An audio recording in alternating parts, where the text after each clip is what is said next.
लहान असतानापासून ऐकायचं भगवान श्रीकृष्ण 16,116 राण्यांशी प्रेम लग्न केलं, इतके लग्न केले, इतके प्रेम केले, गोपी सगळे त्यांच्या प्रेमात पडलेले राहायचे, त्यांच्या प्रेमात असायच्या.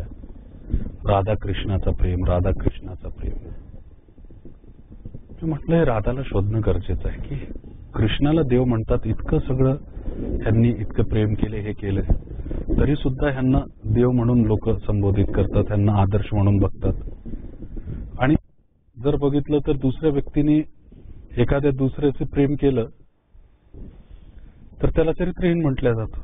हे लहानपणापासून एक माझ्या मनामध्ये एक भावना होती आणि सगळ्यांच्या मनात असते. म्हणून मी राधाचा शोध घ्यायला सुरुवात केली. शास्त्र वाचले, ग्रंथ वाचले, पण मला कुठेही राधा दिसली नाही. शेवटी जाऊन जाऊन मी जेव्हा खूप अनुभवलं आणि खूप समजलं, मला ही राधा दिसली आणि श्रीकृष्णासोबत दिसली. ती राधा म्हणजे श्रीकृष्णाची इंद्रिय होती आणि त्यांनी आपल्या इंद्रियांवर इतकं प्रेम केलं की ती इंद्रिय त्यांच्या अधीनस्थ गेली आणि त्यांचे नियंत्रण खाली यायला लागले. श्रीकृष्णाने इंद्रियांवर प्रेम करणं आणि इंद्रियांचं श्रीकृष्णावर प्रेम असणं, हा योग म्हणजे त्यांना योगी राज म्हणून करतात. आणि जगातलं जर सर्वश्रेष्ठ योगाधिराज, त्यांचं नावच योगाधिराज आहे, ते श्रीकृष्ण म्हणून ओळखल्या जातं. कारण आपल्या इंद्रियांवर इतकं प्रेम करा की ते सात्विक रूपामध्ये परिवर्तित व्हायला पाहिजे आणि त्याचं जे रूप आहे तो इतका विराट असायला पाहिजे की त्याच्यामध्ये सगळे सद्गुणात्मक कर्म दिसून यायला पाहिजे आणि एक अर्जुन मोहमायाच्या जाळातून सुटून आणि कर्म प्राधान्य होऊन जायला पाहिजे. त्याला राधाकृष्णाचं प्रेम म्हणतात. तर हे राधाकृष्णाचं रूप वेगळं आहे. राधा ही एक काल्पनिक किंवा एक व्यक्ती म्हणून नाही बघायला पाहिजे, पण राधा एक भाव रस म्हणून बघायला पाहिजे, माधुर्य म्हणून बघायला पाहिजे. इंद्रिय पासून निर्माण होणारा तो माधुर्य, ज्याच्यामध्ये भक्ती आहे, ज्याच्यामध्ये शृंगार आहे, ज्याच्यामध्ये आनंद आहे, ज्याच्यामध्ये वात्सल्य आहे, ज्याच्यामध्ये फक्त प्रेमाचा गोडवा आहे, ती राधा आहे. आणि ती राधा जेव्हा कृष्णाशी प्रेम करते तर कृष्णाला काय पाहिजे? कृष्ण पूर्ण राधाचा होऊन जातं आणि राधा कृष्णाची होते. असं माणसामधला जे चारित्र्य आहे तो निर्माण, तुम्ही विरक्त होऊन जाता. आपण म्हणतो ना विरक्त. आणि ह्याला मनला नियंत्रण घेण्याची प्रक्रिया म्हणतात. हे मन ताब्यात आलं, हे मन ताब्यात आलं तर तुम्ही विराट होता. पण इंद्रियचं महत्व आपण समजलो. आता हे इंद्रियपासून जे उत्सर्जित होणारी जी प्रक्रिया आहे, इंद्रियपासून जे उत्सर्जित, तर ते रस निर्माण होतं. ते रस भावच्या रूपात आपण प्रकट करतो. मग ते रस वेगळे असतात. माधुर्य रस असणार, शृंगार रस असणार, वीर रस असणार, कधी करुणा रस असणार, कधी हास्य रस असणार. हे इंद्रियपासून जे रस निर्माण होतात ते भाव निर्माण करतो. आणि हे भाव जे आहे वेगवेगळे स्तरातून निघून विचारांचा रूप घेतात आणि ते विचार एक जे केंद्रबिंदूवर जाऊन स्थापित होतात, ते केंद्रबिंदू म्हणजे आत्मा म्हटले जातात. जसं वेगवेगळे मानसिकतेचे, वेगवेगळे बुद्धीचे, वेगवेगळे म्हणजे चारित्र्याचे लोक एक गुरुकडे जातात की नाही. एक गुरुकडे येणारा व्यक्ती एकच सारखे सगळे असतील असं नाही, पण त्या गुरुच्या विचाराला सहमत होऊन मग ते एक मत आणि संप्रदायाचं निर्माण करतात. तसंच वेगवेगळे इंद्रियांपासून वेगवेगळे विचार निर्माण होतात आणि एक केंद्रबिंदूवर जाऊन जे स्थापित होतात, ते केंद्रबिंदूला आपण आत्मा म्हणतो. जसं शिष्याचं केंद्रबिंदू म्हणजे गुरु असतं, तसंच शिष्यांचा जे आत्मा आहे ते गुरु असतो. तसंच म्हणजे विचारांचा केंद्रबिंदू हा आत्मरूपात असतो आणि त्याचं जे प्रकटीकरण आहे, त्याचं जे स्वरूप आहे, त्याचं जे आचरण आहे तो मन आहे. आता हे भाव तुम्ही कसे निर्माण झाले? हे भाव जर चांगले निर्माण झाले तर सदात्मा आणि मन स्थिर. आणि भाव जर म्हणजे भावावर नियंत्रण नाही तर जसं एका नदीमध्ये पूर आल्यानंतर किंवा एक मोठी म्हणजे पूर ओसरल्यानंतर ती नदी बघते का की माझा काठ काय आहे, माझा काठ किती, म्हणजे माझा पाठ किती चौडा आहे, म्हणजे मला कुठल्या गावात शिरायचं नाही, हे नाही. पण नदी जर संत वाहत असेल एकदम तर किती वेगळी दिसते. पण नदी जर विकराल रूपात आली, तसंच इंद्रिय जर उद्वेलित झाले तर ती कामनामध्ये बदलून जाते, लालसामध्ये बदलून जाते आणि त्याचं व्यावहारिक दर्शन आपण काय करतो? वासना. पण तेच इंद्रिय जर जर तेच इंद्रिय नियंत्रण खाली असणार, प्रेमाच्या अधीन असणार, तर ती काय निर्माण करणार? माधुर्य. म्हणजे तिथे वासना संपून गेली. म्हणजे आहे तुमच्या आतच ना. तर हे जे आत्मा आहे ज्याच्यामध्ये कामना लालसा आली ती दुरात्मा, आणि ते मन म्हणजे काय झालं? वासना पूर्ण. नाही आलं लक्षात?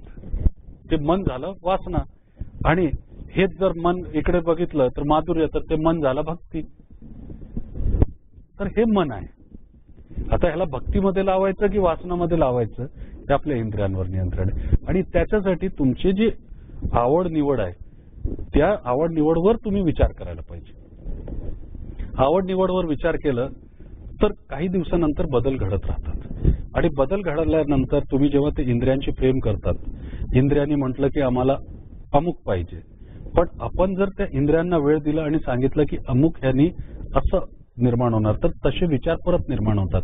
हे रिव्हर्सेबल अप्लिकेशन असतं. जसं रासायनिक प्रक्रिया असतात की नाही, म्हणजे क्रियाचे विपरीत प्रतिक्रिया होतात, तसंच असतं.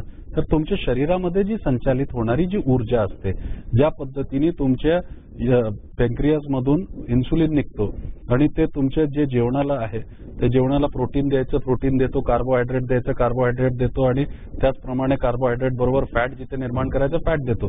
पोटात जेवण नसलं तर त्याच फॅटला परत तो कन्वर्ट करून एनर्जीमध्ये कन्वर्ट करतो आणि तुमच्या उपयोगाला लावतो. तसंच ते इंद्रियांचं स्वरूप आहे. जर एक शरीर तत्वातला इन्सुलिन पूर्ण शरीर तत्वाला ऊर्जा देतो, त्याचप्रमाणे हे जे विचार असतात इंद्रियांपासून निर्माण होणारी जी शक्ती असते ते तुमची बौद्धिकता निर्माण करते, बुद्धी निर्माण करते, मन निर्माण करते आणि आत्माचं स्वरूप ठरत असते. भक्ती आणि मन. मनाने ठरवलं की मला भक्ती करायची, माझं रूपांतरण भक्तात व्हायला पाहिजे. खूप सोपं आहे. वाल्मिकीला आराध्य आणि इष्टच्या रूपामध्ये श्रीराम मिळाले. त्याची परिणिती काय झाली? वाल्मिकी रामायण. आणि वाल्मिकी कोण झाले? भक्त वाल्मिकी हे महर्षी वाल्मिकी समाजाचे आदर्श ठरले. मनाने ठरवलं की मला भक्त व्हायचंय, मला भक्ती मार्ग पत्करायचाय, भक्ती मार्ग स्वीकारायचाय. जेव्हा तुम्ही आपले आदर्श इष्ट, आदर्श म्हणजे जे तुम्हाला आवडतं, इष्ट म्हणजे जे आपल्याला आवडतं, किंवा आराध्य जे आपण ज्यांना पसंत करतो, आपण जेव्हा आपले आराध्य इष्ट किंवा लक्ष्यचे बद्दल विचार करायला सुरुवात करतो, ते आराध्य आणि इष्ट आणि लक्ष्य बद्दल चिंतन करायला सुरुवात करतो, तर हा मन चिंतन मध्ये जोडल्याबरोबर भक्तीमध्ये परिवर्तित होऊन जातं. भक्ती नेमकं काय? आराध्य इष्ट आणि लक्ष्यचं चिंतन करून त्यांच्या सर्व गुणांना धारण करून स्वतःमध्ये सुधारणं. सुधारणं म्हणजे भक्ती असते. भक्ती म्हणजे डोळे बंद करून किंवा कर्मकांड करून किंवा पूजा विधी अर्चा पूर्ण करून ही भक्तीचा एक भाग असू शकतो, पण भक्ती नसते. भक्ती सहज आहे, भक्ती सरळ आहे, भक्ती निर्विकार आहे, भक्ती आकार आहे.